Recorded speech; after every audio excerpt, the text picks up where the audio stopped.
नमस्कार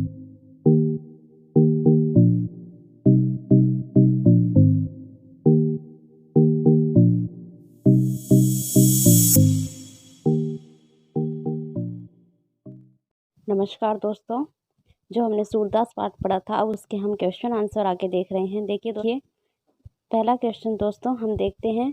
दूत मिलियो एक भोर से आशय है। यहाँ भोर से आशय पूछ रहा है कि भोर से आशय है, क्या आशय है? देखो भंवरा है, राधा है, गोपिकाएं हैं, उद्धव है। तो यहाँ भोर से आशय है उद्धव। भोर यहाँ उद्धव के लिए आया है।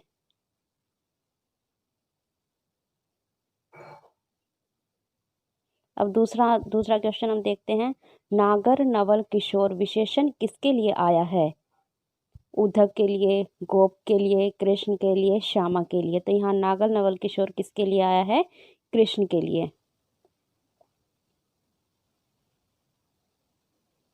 अब हम अति लघुत्रात्मक प्रश्न देख रहे हैं। देखिए दोस्तों, कृष्ण गौरी संबोधन किसके लिए कर रहे हैं? तो कृष्ण गौरी संबोधन यहाँ राधा के लिए कर रहे हैं।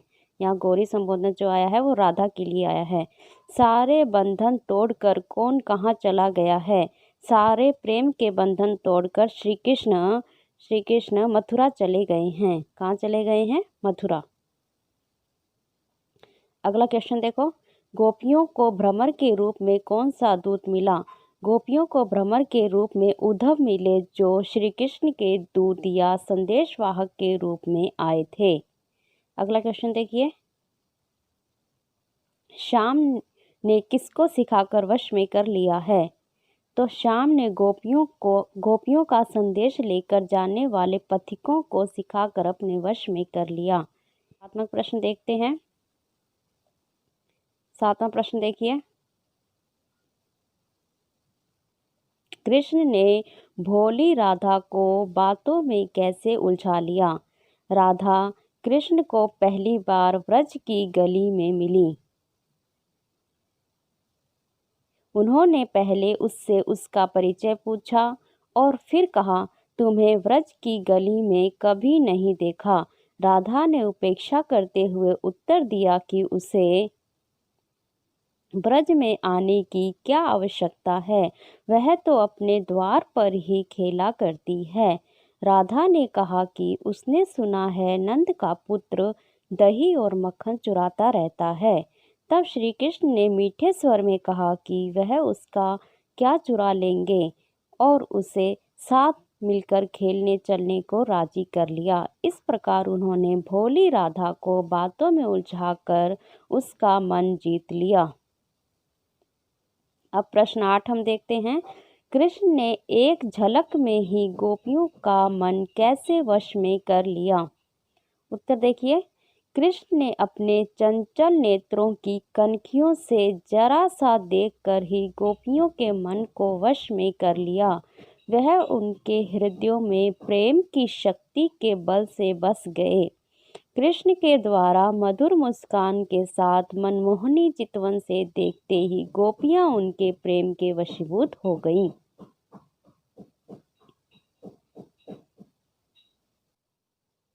देखिए दोस्तों, आगे का क्वेश्चन देखिए। मथुरा के कुएं संदेशों भर गए। आंसर देखिए। गोपियां जिसे भी मथुरा की ओर जाता देखती थी, उसी के हाथों अपने संदेश कृष्ण के पास भेजती रहती थीं। श्री कृष्ण अपनी ओर से कोई संदेश भेजते ही नहीं थे और गोपियों के संदेश लाने वालों को भी बहलाकर रोक लेते थे। लगता है वे गोपियों के संदेशों को उपेक्षा के साथ कुओं में फिकवा देते थे। इससे वहां के कुएं संदेशों से भर गए, अथवा गोपियों ने इतने संदेश भिजवाए कि कुओं पर जल लेने जाने वाली मथुरा की नारियों में उनकी ही चर्चा होने लगी। मथुरा की नारियां कुओं से रोज नया संदेश लेकर घर पहुंचने लगी। अगला क्वेश्चन देखिए। तजी अंगार आघात से क्या तात्पर्य है? देखिए आंसर। जिससे जिसका मन लगा होता है उसे वही सुहाता है। चकोर पक्षी के बारे में कहा जाता है कि वह या तो चंद्रमा की किरणों को चुभता है या फिर अंगारों की चिंगारियों से पेट भरता है, उसे कोई सुगंधित और शीतल कपूर देता है तो वह उसे त्याग कर अंगारे से ही अपनी भूख शांत करता है। इसी प्रकार गोपियों का कहना है कि उनका मन श्री कृष्ण के प्रेम बंधन में बंधा है, वे उन्हें त्याग कर योग को नहीं अपना सकती। कृष्ण जैसे भी हैं उनको वही प्रिय लगते हैं। अगला क्वेश्चन देखिए, कृष्ण एवं राधा की प्रथम भेंट को अपने शब्दों में व्यक्त कीजिए। आंसर देखिए, श्री कृष्ण एक दिन सखाओं या हम मित्रों कह सकते हैं, मित्रों के साथ खेलने के लिए व्रज की गली में निकले। उन्होंने वहां एक अपरिचित सुंदर किशोरी को आते देखा। उनके मन में उससे परिचय करने की इच्छा जागी। उन्होंने उससे पूछा, हे सुंदरी, तुम कौन हो? तुम कहाँ रहती हो? तुम्हारे माता पिता कौन हैं? इससे पहले तुम्हें कभी व्रज की गलियों में नहीं देखा। उनके प्रश्नों को सुनकर राधा बोली कि उसे व्रज में आने की क्या आवश्यकता है, वह अपने द्वार पर ही खेलती रहती है। उसने यह जरूर सुना है कि कोई नंद का बेटा घरों में मक्खन दही चोरी करता फिरता है। यह सुनकर कृष्ण तनिक झेंप गए, किंतु मधुर स्वर में बोले, चलो ठीक है, हम चोर ही सही, परंतु तुम्हारा क्या चुरा लेंगे। आओ साथ मिलकर खेलने चलते हैं। इस प्रकार चतुर श्री कृष्ण ने भोली राधिका को अपनी मीठी बातों में फंसा लिया और साथ खेलने को राजी कर लिया। अगला क्वेश्चन देखिए, गोपियां कृष्ण को चोर क्यों सिद्ध कर रही हैं? विस्तार पूर्वक लिखिए। जो किसी की कोई वस्तु चुराता है वह चोर कहलाता है।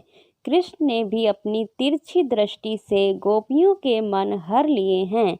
उन्होंने कृष्ण को अपने हृदयों में प्रेम के जोर से बंदी बना रखा था, परंतु वह सारे बंधन तोड़कर चले गए। गोपियों के मन भी अपने साथ चोरी करके ले गए। इसी कारण गोपियां कृष्ण को चोर सिद्ध करना चाहती हैं। कृष्ण ने एक चोर जैसा ही आचरण किया। प्रेम की आड़ लेकर उन्होंने गोपियों के साथ धोखा किया है। उनका सब कुछ लूट कर वह मथुरा में जा बसे हैं। गोपियों को अपराधी होने के कारण ही उनका मथुरा से व्रज में आने का साहस नहीं हो रहा है। अपना दूत भेजकर वह गोपियों को बहका रहे हैं। बचपन में मक्खन और दूध दही की चोरी करते थे, अब प्रेम के जाल में फंसाकर भोली गोपियों के मन की चोरी करने लगे। ठीक है दोस्तों, ये क्वेश्चन यहीं तक है। आगे हम दूसरा पार्ट कल पढ़ेंगे। अगर आपको वीडियो पसंद आया हो तो इसे लाइक करें, शेयर करें और सब्सक्राइब करें। धन्यवाद।